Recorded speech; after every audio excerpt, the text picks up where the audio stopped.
Welcome to SDN Tech Networking Podcast, world's first human-curated AI podcast. Welcome to the deep dive. If you're joining us today, you are likely prepping for a critical architecture meeting, looking to synthesize the latest industry trends, or We're just driven by an insane curiosity about the mechanics of our digital infrastructure. right, exactly. Whatever brought you here, we have a really compelling agenda for you. Today's mission is to navigate the complex and, let's be honest, often intimidating world of cybersecurity. Yeah, it can definitely feel like a maze. Oh, absolutely. But we are breaking down those mechanics so they make perfect sense whether you're talking to a technical team or just trying to explain it to a stakeholder. And it is entirely possible to understand the architecture of secure systems without getting completely lost in the technical weeds. We are pulling insights today from an excellent stack of notes and presentations from the SDN Tech Forum. Really great material in there. Yeah, it is. And the objective here is to keep the discussion high level but rigorously informative. We want to isolate the exact mechanisms of how systems are protected, how they fundamentally break, and most crucially, how to talk about those realities to the people actually holding the budget. I love that. Because by the end of this deep dive, you won't just know what a buffer, overflow, or an application gateway is. You are going to be armed with the conceptual frameworks to explain them to a board of directors without seeing their eyes just instantly glaze over. Which happens a lot. It really does. So, okay, let's unpack this.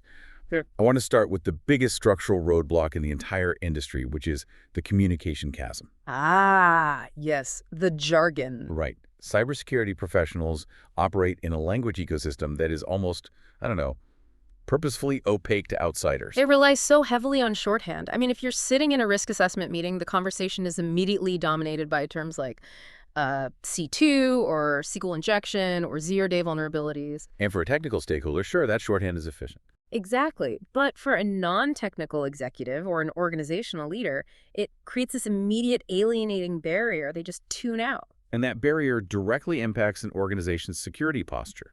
Because when technical teams fail to translate the architecture into actual business risk, leadership simply won't allocate the capital required to secure the infrastructure. Which is why cyber threats can feel so invisible compared to physical security. Yeah, contrast it with a physical building. If a corporate headquarters has a shattered glass door at the main entrance, every single employee, every executive understands that immediate threat. The risk is visible. It's tangible. Right.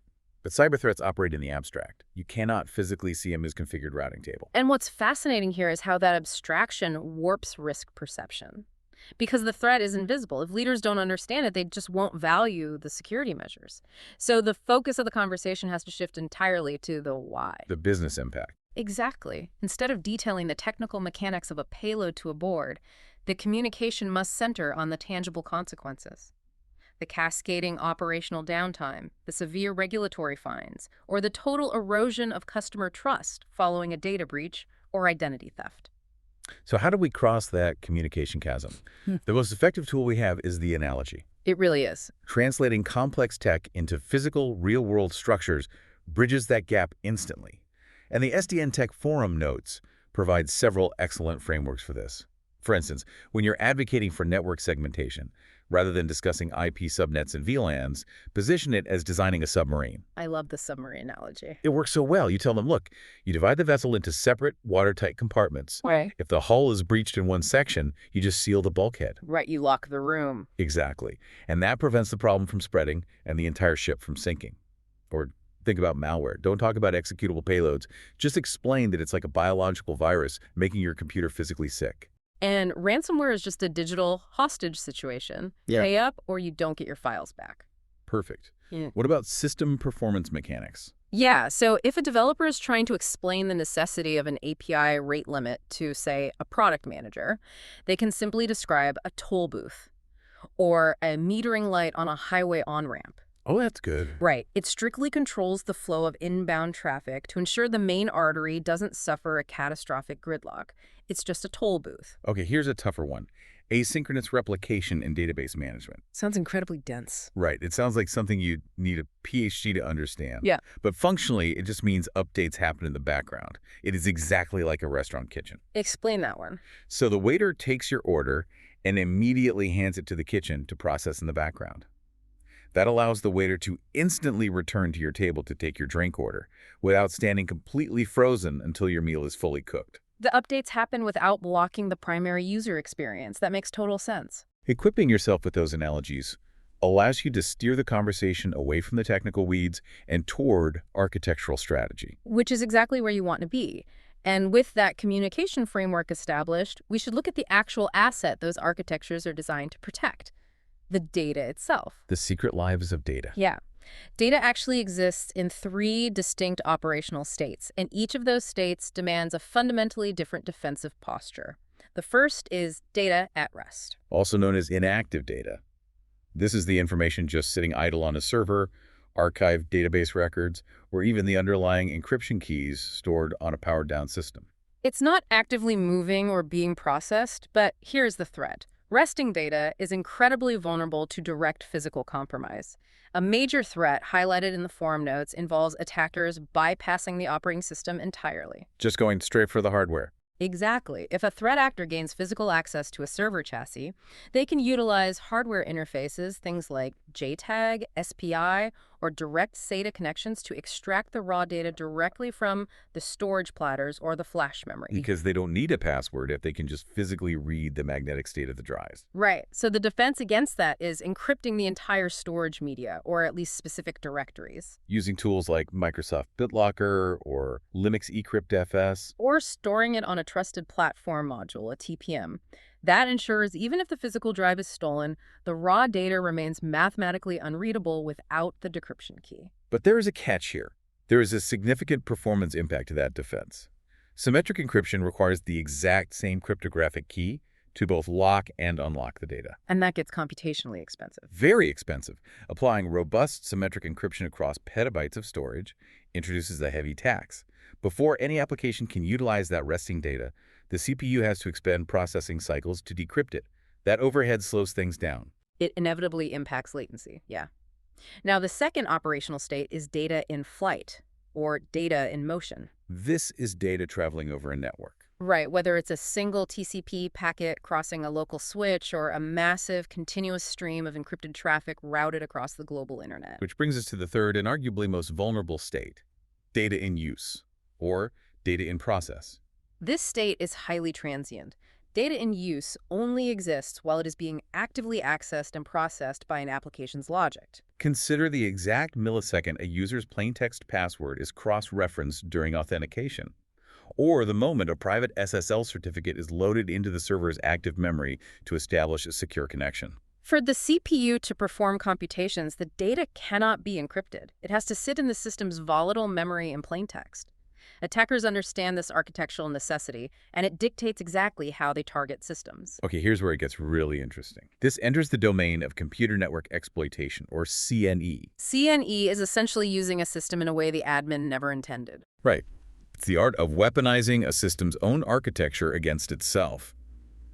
Manipulating a poorly configured environment or a fragile piece of code to force an unintended behavior. A definitive example of CNE targeting data in use was the Heartbleed vulnerability. Oh, Heartbleed, that was massive. It was. It exploited a flaw in the open SSL cryptography library.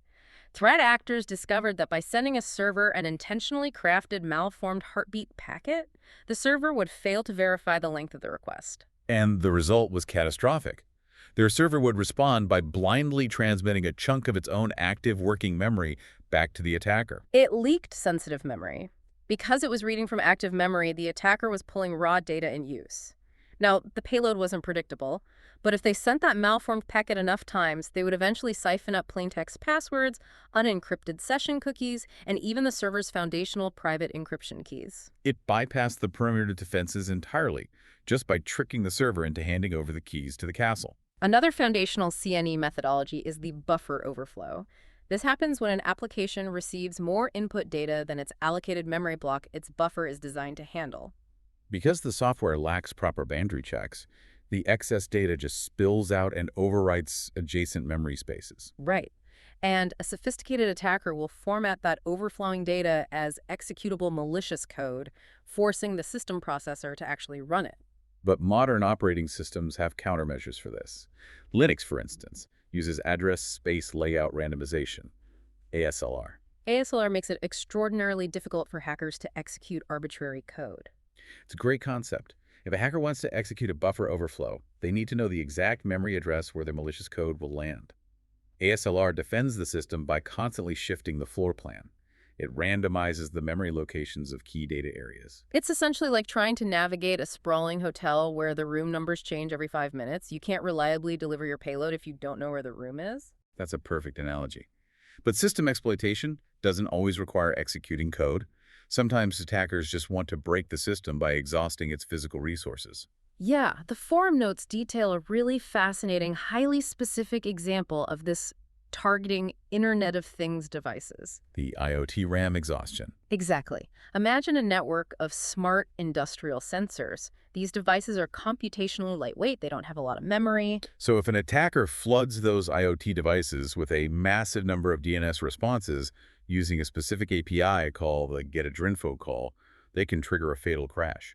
Because that particular API dynamically allocates RAM to process incoming network data. By abusing the rules of the protocol, the attacker forces the device to allocate more and more RAM for this artificial flood of data until it just exhausts its memory pool and dies. The attacker didn't even hack the device in the traditional sense. They just forced it to overexert itself until it collapsed. Moving away from the endpoints, attackers also target data in flight. And they do this through man-in-the-middle, or MITM attacks. This is where a threat actor successfully inserts their own infrastructure directly into the communication path between a client and a server. A MITM attack functions exactly like a corrupt mailman. Go on. So you drop a sealed envelope containing your bank statement into a mailbox. The corrupt mailman intercepts it, carefully opens it, writes down your account details, seamlessly reseals the envelope, and gives it to you. The letter arrives on time, and neither you nor the bank ever realizes the data was compromised in transit. Exactly. Now, if the threat actor's goal is to target the underlying data repository directly, they will likely deploy a SQL injection. SQL Para targets data-driven applications by inserting malicious SQL statements into standard user input fields, like a website's login portal. It is the architectural equivalent of that classic internet joke about the student named Bobby Tables. Oh yeah, where the school's database crashed because his name was literally written as a database drop command. Right. If an application fails to aggressively sanitize its user inputs, the database management system will just blindly execute whatever malicious SQL command the attacker typed into the username box. That extracts sensitive data or even drops entire database tables. Before we transition away from network exploitation, there's a really quirky technical nuance shared in the notes regarding denial of service, or DOS attacks, specifically SYN flooding. This is fascinating.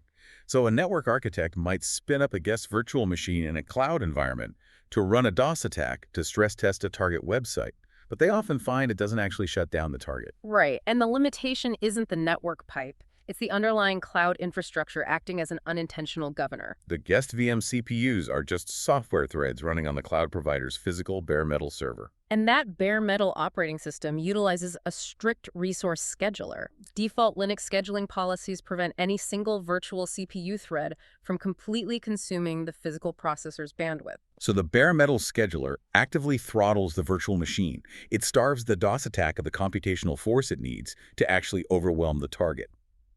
I love that quirk. So if attackers are constantly finding new ways to exploit active memory, hijack transit protocols, and exhaust system resources, we have to pivot to how we actually architect the defensive perimeter. Securing data in flight across hostile environments relies heavily on virtual private networks and tunneling protocols. Let's break down VPNs. In enterprise environments, you generally see two distinct tunneling architectures. You have layer 2 bridging tunnels using protocols like L2TP or OpenVPN in bridged mode. These operate at the data link layer. They are effective for specific, localized bridging, but they really lack scalability.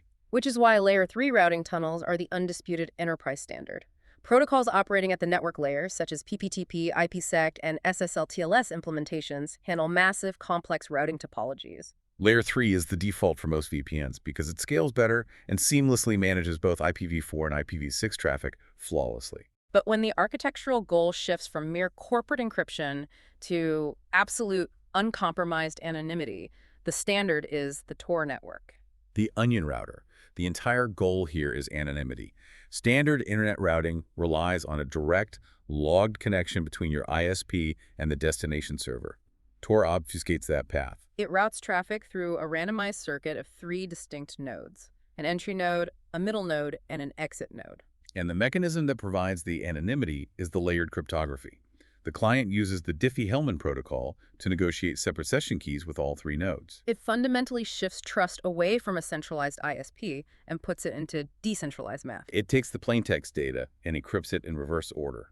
It creates layers, exactly like an onion. Hence the name. Right. When the packet hits the entry node, that server peels off or decrypts the outermost layer, revealing nothing but the IP address of the next stop, the middle node. The middle node peels its layer, revealing the exit node.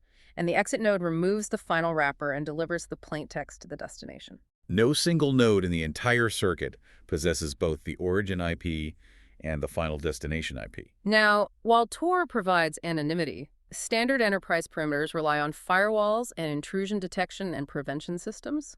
Firewalls are broadly categorized into 3 tiers. The foundational tier consists of packet filters operating at layer 3, the network layer.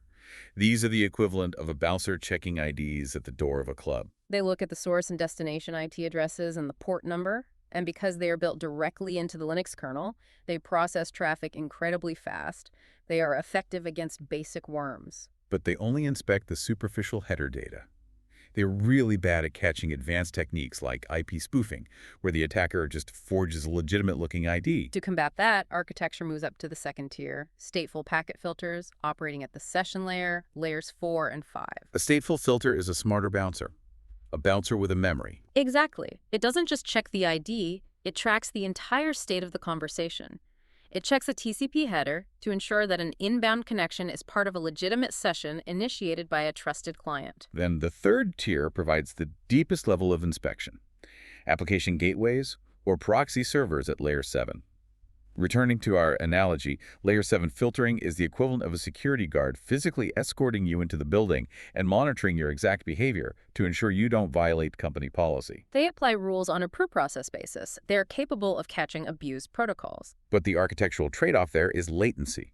Performing deep packet inspection at the application layer can suffer severe performance drops without hardware acceleration. Which is why modern next-generation firewalls from vendors like Cisco, Fortinet, and Palo Alto use dedicated silicon. They unify stateful filtering, deep packet inspection, SD-WAN routing, and multi-cloud protection into a single platform. Yet the most advanced next-gen firewall is fundamentally useless if the internal applications it protects are built on fragile, exploitable code. Building securely is the ultimate defense. It really is. The CERT Top 10 Secure Coding Practices provide the definitive blueprint for developers here. The code itself must be resilient. 4 principles are absolutely critical. First is the rigorous validation of all input. Applications have to treat all inbound data as inherently malicious. Failing to validate inputs is the direct root cause of the SQL injections and buffer overflows we talked about. The second principle is keeping the design simple. Complex code bases possess a massive attack surface. Keeping it minimal severely restricts the avenues an attacker can exploit. The third is engineering a default deny posture. Every access control decision must be based on explicit permission. If you don't have a hard-coded rule granting access, the system must default to denying it. And that leads to the 4th principle, adhering strictly to the principle of least privilege. Every single entity, human or automated, should only be granted the absolute minimum privileges required to execute their function. So what does this all mean? We have covered a vast expanse of architectural territory today. Yeah. From layer 3 tunnels and SQL injections to the Tor network and layer 7 packet inspection. But the core takeaway brings us right back to the communication chasm. The human element. Exactly. The most complex technical systems still rely on clear human communication. If you cannot explain the severity of a risk using a plain language analogy, you will never build a culture of security. You can't get the budget, and you can't get the buy-in. This raises an important question, actually, a final thought to mull over. Let's hear it. We have spent this deep dive analyzing how to secure data at rest, in flight, and in use against external technical exploits. We rely heavily on developers executing secure coding practices. But as we increasingly rely on AI to write and audit our code, a new risk emerges. What happens when the very automated tools we use to implement secure coding practices subtly inherit the invisible biases and logical blind spots of the developers who created them? Wow. Could our ultimate vulnerability be the unquestioning trust we place in the machines protecting us? That is a profound architectural paradigm shift to consider. And a perfect place to conclude today's deep dive. A massive thank you to you, our listener, for navigating these insights from the SDN Tech Forum with us. We hope you are walking away with a sharper, more communicable understanding of the digital battlefield. Keep asking questions, keep challenging the jargon, and always stay curious. Until next time.